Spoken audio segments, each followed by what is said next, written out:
ഇതല്ലേ ഇങ്ങോട്ടല്ലേ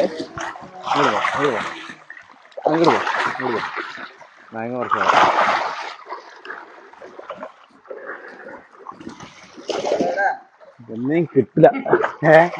കിട്ടുന്ന വിചാരിച്ച് നിൽക്കണ്ട, കാരണം നല്ല വെള്ളമാണ്.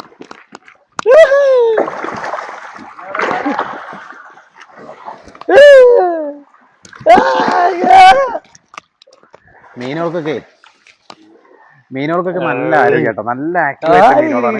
അപ്പൊ നിങ്ങളടുത്ത് ബ്രാല് കൊടുക്കാനുണ്ടെന്നുണ്ടെങ്കിൽ പോയി ഞാനതിനെ വല്ലാണ്ട് പിടിച്ച് ബലം പിടിക്കാത്ത എന്താ വെച്ചാൽ നമുക്ക് നമ്മളെ ഇതിനൊക്കെ വാങ്ങണം, മൊത്തമായിട്ട് എടുക്കണം. അപ്പോൾ നല്ല ഉപ്പിലേ. അപ്പോൾ ചമരെ നിങ്ങളടുത്ത് വരാല് കൊടുക്കാനുണ്ടെന്നുണ്ടെങ്കിൽ അതുപോലെ തന്നെ കുഞ്ഞുങ്ങളെ നിങ്ങൾക്ക് വേണമെന്നുണ്ടെങ്കിൽ ഞങ്ങൾ നമ്പർ താഴെ കൊടുക്കുന്നുണ്ട്. മൊത്തമായിട്ട് ഞങ്ങൾ എടുക്കുന്നുണ്ട്, മൊത്തമായിട്ട് കുഞ്ഞുങ്ങളെ തരുന്നുണ്ട്, അത് ഞങ്ങൾ തിരിച്ചെടുക്കുന്നുണ്ട്. കാര്യങ്ങളൊക്കെയാലോ. അപ്പോൾ ഇപ്പം തന്നെ വിളിച്ചോളൂ, ഈ കാണുന്നതാണ് വാട്സപ്പ് നമ്പർ.